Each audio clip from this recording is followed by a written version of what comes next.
So one of the things we talked about, the biggest part was sharing a testimony in 15 seconds, and that doesn't sound like a long time, does it? But we were told to find two descriptive words before we knew Christ, and then kind of how he changed us, and then ask the other person if they have a story like that. So here's how mine goes. There was a time in my life where I was lost and broken. Then I was found and redeemed by Christ, and now I'm living a purposeful life through him. Do you have a story like that? And I'm sure many of you do. We all have our own story. But I'm here to share more of mine. Like Jamonica said, my name is Ashley Gross. I've been going to youth group here for just over 2 years, I think. One of the reasons why I came to youth group, well, two big reasons. One is because I had a very persistent friend, so thanks to him. And two, not the most honorable reason, but God uses everything. I had a really big crush on a girl. And, that led me to where I am today. But a little bit about me. I'm a terrible public speaker, if you couldn't have guessed already. So when Jamonica asked me to do this, in my head I was thinking, no, there's no way I could do that. So I did the only logical thing and immediately agreed to it. And then, I'm here. So there's that. But before I knew Christ, I was that anxious, quiet kid who always sat in the back of the classroom, never really interacted with anyone much. I, had maybe 3 or 4 solid friends for the first 12 years of my life that actually stuck around, maybe longer. But I was always seeking attention, or not really attention, but appraisal from people, seeking their praise versus God's, and trying to find where I fit in, where I belonged.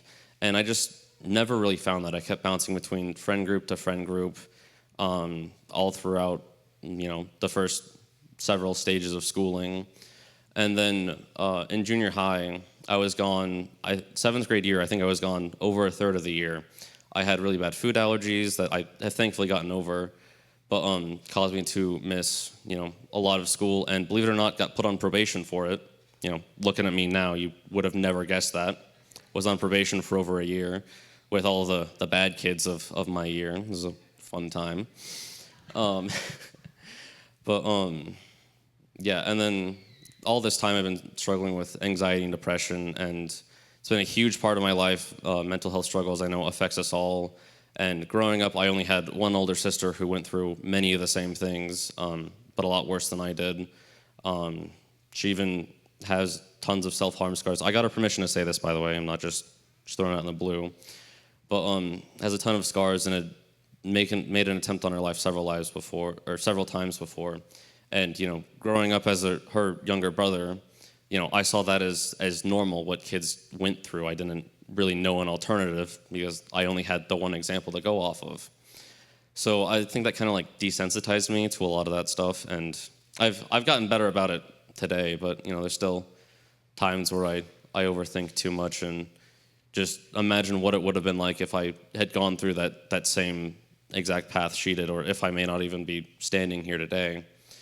But then I found my current group of friends my sophomore year of high school, and they've stuck around and dealt with me. I don't know how, but I'm thankful they did, because that's the reason I'm still here. Then they got me into youth group, and at first I started coming to youth group more so as an obligation to them, and just I had nothing better to do with my time. So I showed up and stuck around for a little bit, agreed to go on ski trip, which I didn't know what I was getting myself into. Turns out that was one of the best yeses I've ever said, because on ski trip, that's when I really was changed for the better and found my sense of belonging. It's I think a 3 or 4 day trip over the weekend.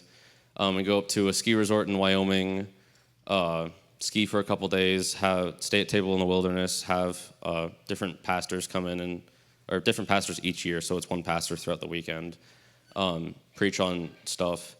And first couple days I was didn't know why I really signed up and stuck around, but I did. I didn't really have a choice. I was kind of 6 hours from home, so there was that. But I was hanging out, trying to stay involved, even though I wasn't really a Christian. I didn't claim to be. I was just kind of there and hanging out with my friends more than anything.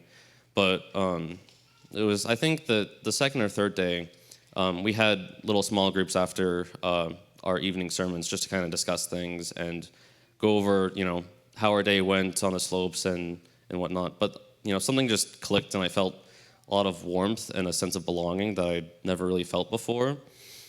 And I think part of that was during the sermon, I think his name was Pastor Jason from some church in Colorado or Wyoming that was doing all these sermons. We had a little activity type thing where they had a wooden cross, kind of staged like this, had a wooden cross off to one side, handed out pieces of paper to everyone, and we wrote down, what was holding us back from fully giving our life to Christ. And, I didn't know at that time, so I had to sit there and think about it for a minute. But I think I ended up writing down myself and maybe some of my friends at the time. But one of the biggest things holding me back was just myself and my own heart posture. And, after we wrote that down, we all took turns going up and nailing that piece of paper to that cross.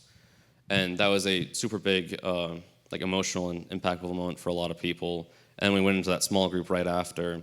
And I just had a sense of belonging, like I said, and things just kind of clicked.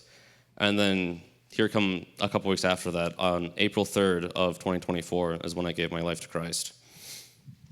And thank you. After that, started going to youth group regularly. That's when I first started attending church regularly, because before I didn't really care to. Why would I wake up early on a Sunday? Especially after when I was backtracking a little bit, just a wee little lad.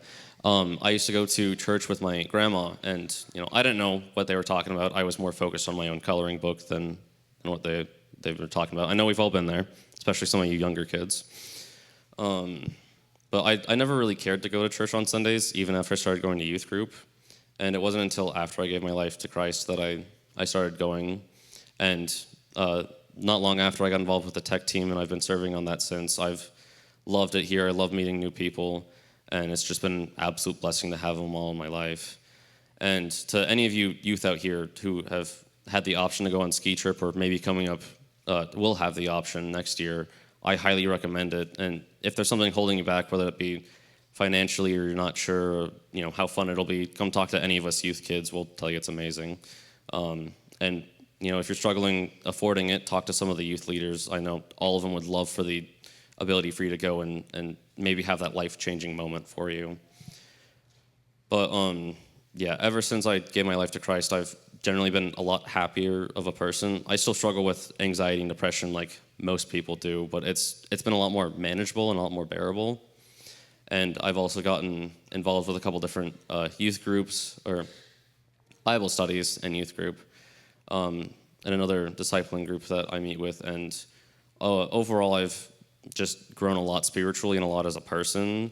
And here getting ready to go off to college in just a couple months, I'm a little nervous on how it's going to go, but I know God's going to be with me through it, and He'll take any anxieties or fears that I have with it.